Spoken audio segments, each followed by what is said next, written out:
नमस्कार दोस्तों, स्वागत है आप सभी का स्टडी अफेयर्स में। हम बात करने वाले हैं आज एक रिपोर्ट के ऊपर फिर से, जो है कि वर्ल्ड बैंक के द्वारा इंडिया के बारे में निकाली गई है। मौसम चल रहा है सर्दियों का, ओके। लेकिन आज हम बात करने वाले हैं गर्मी के बारे में। भरी सर्दी के बीच में थोड़ी सी गर्मी की बात होगी आज। क्यों हम बात कर रहे हैं गर्मी के ऊपर? क्योंकि रिपोर्ट ही कुछ ऐसी है साहब कि जो इंडिया है ना, अपना हमारा भारत इंडिया, तो इंडिया आने वाले समय में हीट वेव्स को फेस करने वाला है। अब कहेंगे हीट वेव्स क्या होती हैं? हीट वेव्स का मतलब है एक सीधा सा मतलब समझिए कि जब टेम्परेचर जो नॉर्मल एवरेज टेम्परेचर होता है उससे ज्यादा हो जाए। बोले साहब हमेशा गर्मी पड़ती है हमारे यहाँ, आप इस समय पे इस बार ही बात क्यों कर रहे हो? क्योंकि इस बार कुछ ज्यादा ही गर्मी पड़ने वाली है और गर्मी इतनी भयानक हो जाएगी कि हम सर्वाइवेबिलिटी, ह्यूमन जो सर्वाइवेबिलिटी लिमिट है उसको भी क्रॉस कर जाएगी। वर्ल्ड बैंक का यह कहना है कि ये क्या सिर्फ इंडिया में होने वाला है? नहीं, सिर्फ इंडिया में नहीं होने वाला है, लेकिन इंडिया इसे बहुत ही जल्दी एक्सपीरियंस करने वाला है। ओके, तीन प्रकार के मौसम बेसिकली हम जानते हैं। देखिए, पहला हो गया बरसात, फिर आती है ठंडी, उसके बाद आती है गर्मी। 12 टोटल महीने होते हैं। 12 महीने में हम ये समझ के चलते हैं कि 4 महीने बरसात होगी, फिर 4 महीने ठंडी होगी और उसके बाद 4 महीने गर्मी होगी।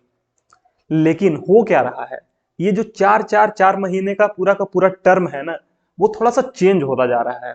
इसी को कहा जाता है क्लाइमेट चेंज। एक हिसाब से कहें तो ये क्लाइमेट चेंज को, इसको कंपेयर कर सकते हैं क्लाइमेट चेंज से। ओके, कैसे? देखिए, हो क्या रहा है कि जो बरसात का टाइम है ना, वो अपनी जगह से थोड़ा सा शिफ्ट हो चुका है।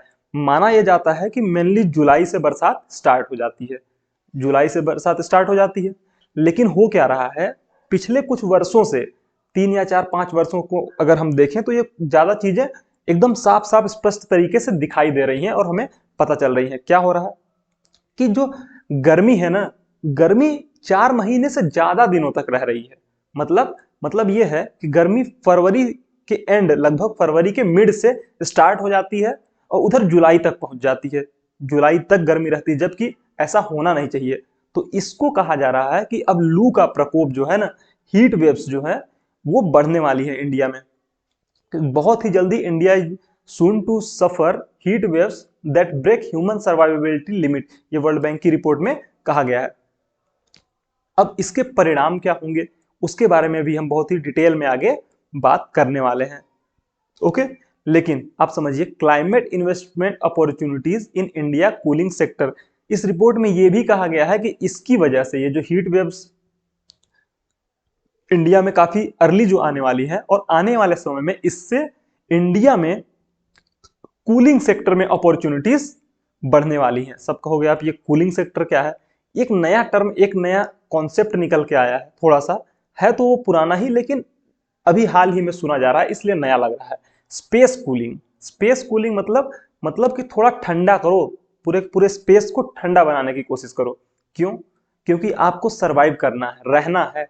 अगर ठंडा नहीं होगा तो गर्मी में आप थोड़ी सी ठंडी ज्यादा हो जाए तो क्या करोगे? कपड़े उपड़े से आप रह सकते हो, लेकिन जब गर्मी बहुत ज्यादा बढ़ जाएगी ना, तो आप कैसे रहोगे? आप रह नहीं पाओगे। क्यों? क्योंकि गर्मी को झेलने के लिए आपके शरीर में उतनी ताकत है नहीं, और जो इंफ्रास्ट्रक्चर चाहिए, जो आपको एसी और रेफ्रिजरेटर्स चाहिए, उतने एसी और रेफ्रिजरेटर्स आपके पास अवेलेबल है नहीं, और अवेलेबल है तो उनको अफोर्ड करने वाले लोग नहीं है। लोगों की इनकम ही इतनी नहीं है कि वो अफोर्ड कर सकें क्या? एसी और रेफ्रिजरेटर, जितनी आपको जरूरत पड़ने वाली है आने वाले समय में।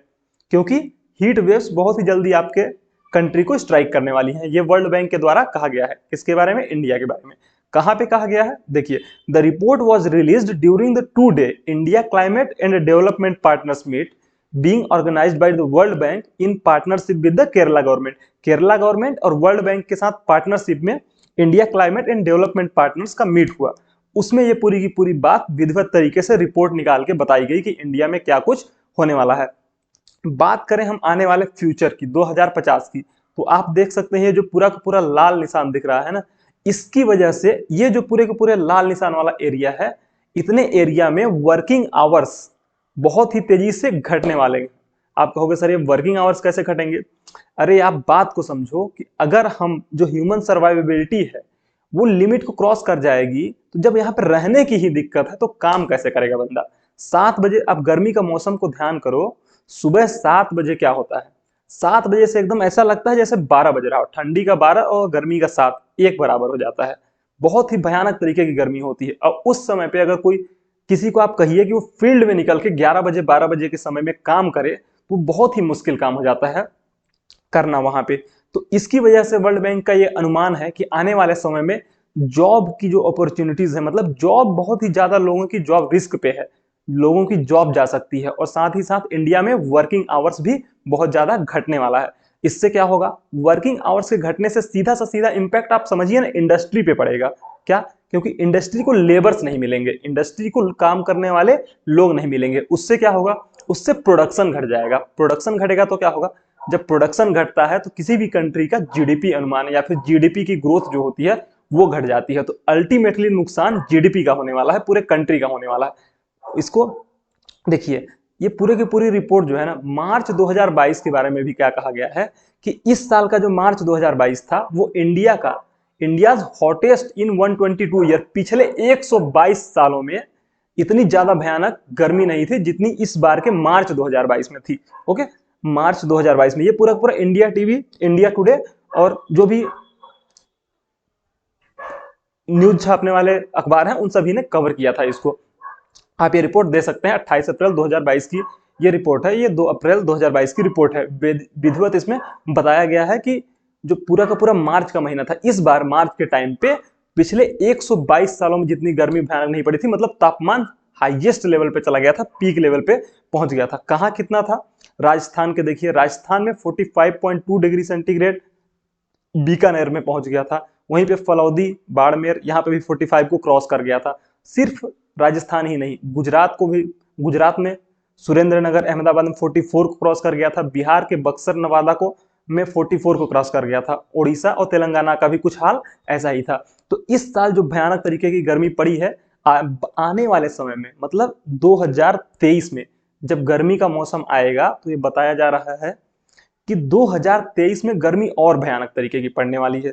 पूरी की पूरी गर्मी जो पड़ रही है उससे क्या हो रहा है, उससे ये कहा जा रहा है कि जो कूलिंग कूलिंग का सेक्टर है ना, कूलिंग, स्पेस कूलिंग का जो सेक्टर है उसमें 1.6 ट्रिलियन डॉलर के इन्वेस्टमेंट की अपॉर्चुनिटी है सिर्फ और सिर्फ इंडिया में। ये वर्ल्ड बैंक ने कहा है कि अगर लोग इन्वेस्टमेंट करना चाहते हैं, कंपनीज या फिर एजेंसीज, जो भी गवर्नमेंट इन्वेस्ट करना चाहे तो 1.6 ट्रिलियन डॉलर का इन्वेस्टमेंट की अपॉर्चुनिटी है। लेकिन इतना ज्यादा इन्वेस्टमेंट कोई भी तब करेगा जब उसके जो भी प्रोडक्ट्स बनाए जाएंगे, जो भी एसी, रेफ्रिजरेटर वगैरह बनाए जाएंगे, उनको कंज्यूम करने वाले लोग हों।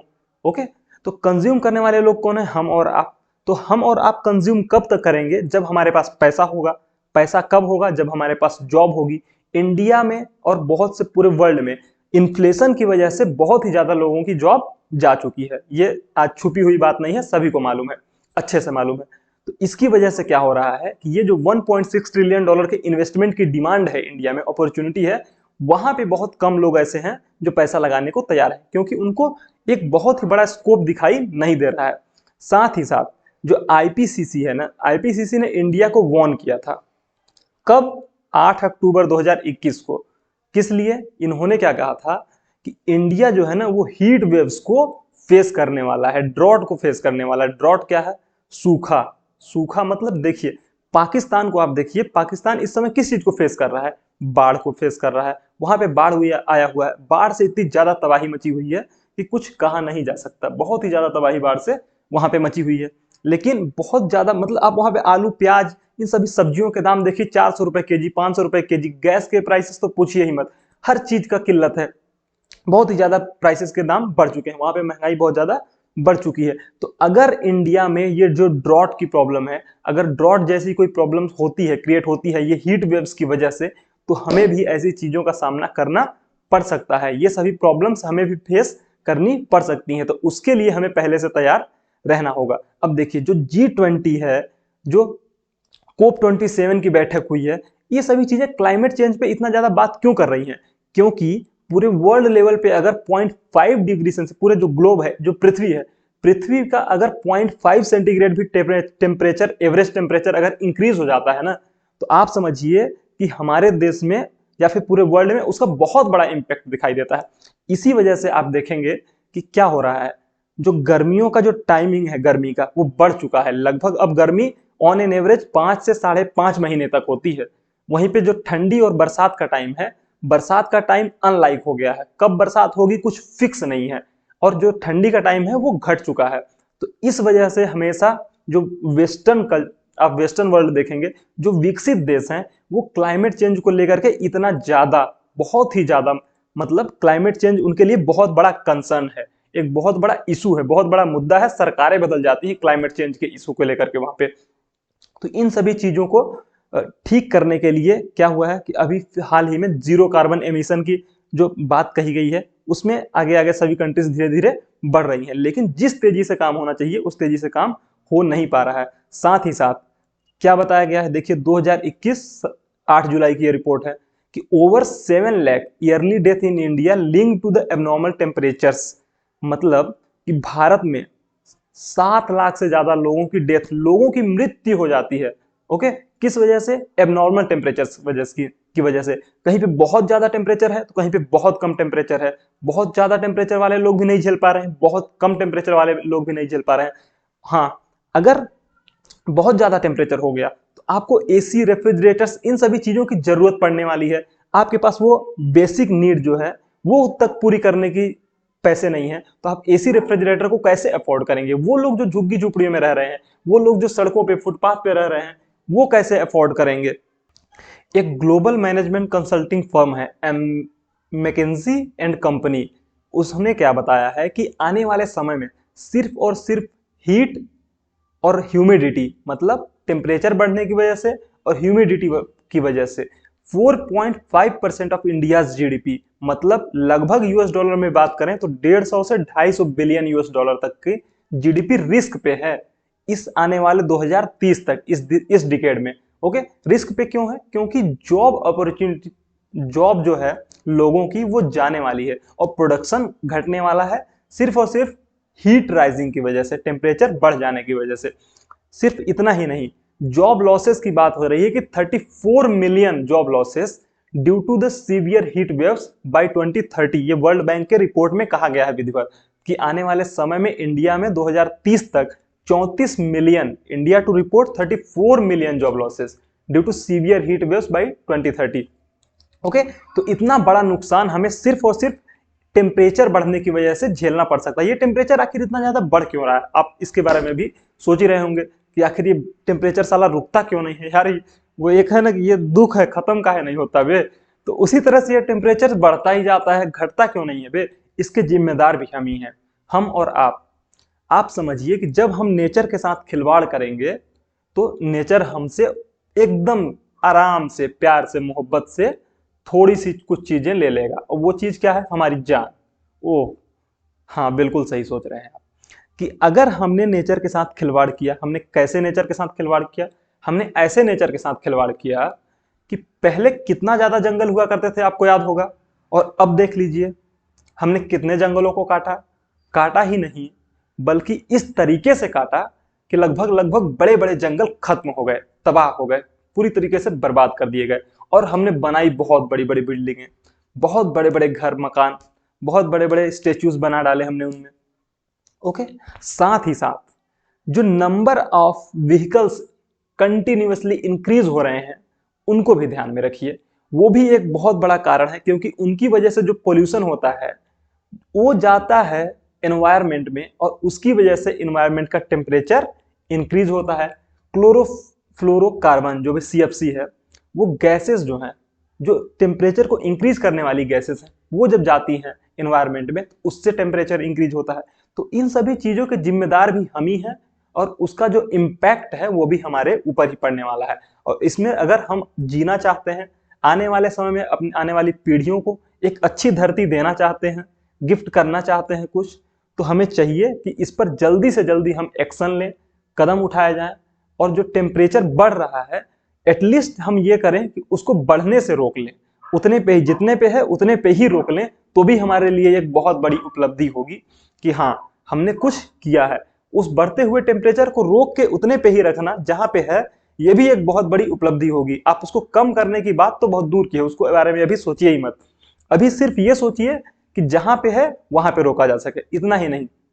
और क्या बातें हुई है, labour losses due to rising heat, heat के बढ़ने की वजह से लेबर, इसके बारे में हमने बताया कि बहुत ज्यादा लेबर लॉस होने वाला है, क्योंकि जो लेबर वर्ग है इंडिया में वो फील्ड में काम करता है, धूप में काम करता है। ओके, इसके अलावा इंडिया में जो है ना फूड सिक्योरिटी भी बहुत ज्यादा खतरे में होने वाली है। क्यों? क्योंकि जो सब्जियां हैं और फार्मास्यूटिकल गुड्स हैं, सब्जियां और फार्मास्यूटिकल गुड्स हीट की वजह से बहुत जल्दी खराब होते हैं। आपको पता हो कि कोविड वैक्सीन, जो कोविड-19 की वैक्सीन बनी थी, तो बहुत सी जो वेस्टर्न वैक्सीन थी जो विकसित देशों में, अमेरिका और ब्रिटेन वगैरह देशों में बनाई गई थी, उसको इंडिया सिर्फ इस वजह से यूज नहीं कर पाया क्योंकि यहाँ पे टेम्परेचर ज्यादा है, सबसे पहली चीज। और दूसरी चीज, टेम्परेचर ज्यादा है तो ठीक है, लेकिन उसको मेंटेन, टेम्परेचर को कम करके मेंटेन रखने के लिए, नीचे रखने के लिए हमारे पास पूरा सप्लाई चेन नहीं है, हमारे पास जो कोल्ड चेन फैसिलिटीज हैं वो अवेलेबल नहीं है, इस वजह से हम उसको उपयोग नहीं कर पाया। साथ ही साथ हम जो सब्जियां जिन ट्रक्स के थ्रू भेजते हैं वो ओपन ट्रक होते हैं, वो कूलिंग ट्रक नहीं होते हैं हमारे यहाँ। ओके, बहुत ही कम मात्रा में इंडिया में जो कूलिंग ट्रक हैं वो अवेलेबल हैं, हमें उनको इंक्रीज करने की जरूरत है ताकि हम जो अपनी सब्जियां हैं उनको बचा के रख सकें, फ्रेश रख सकें। अदरवाइज हमें भी 100 रुपए, 150 रुपए, 200 रुपए किलो प्याज और आलू खरीदना पड़ेगा। क्यों? क्योंकि गर्मियों में बहुत जल्दी सब्जियां खराब हो जाती हैं।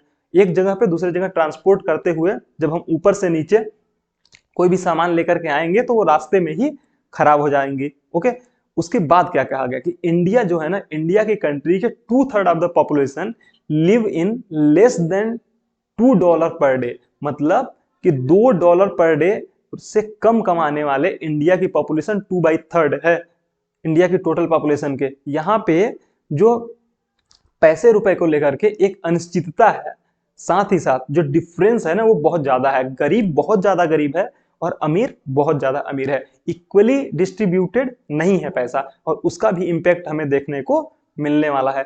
2027 की बात करें कि 2027 तक India likely to see demand for a new air conditioner every 15 second. Report में यह कहा गया है कि हर 15 सेकेंड में एक रेफ्रिजरेटर, सॉरी क्या, एयर कंडीशनर हमें बनाने की जरूरत है, प्रोडक्शन करने की जरूरत है, इतनी डिमांड होने वाली है।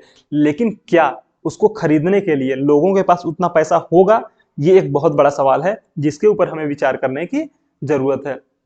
और क्या क्या चीजें हैं, कितना इसके ऊपर जीडीपी पे इसका इंपैक्ट पड़ने वाला है, वो सभी चीजें हमने आपको विस्तार से बताई है। इंडिया का कूलिंग एक्शन प्लान क्या है, उसके बारे में भी थोड़ी बहुत बातें की गई हैं, चल रही हैं, लेकिन उसका कितना इंपैक्ट हो पाएगा वो आने वाले समय में देखना पड़ेगा।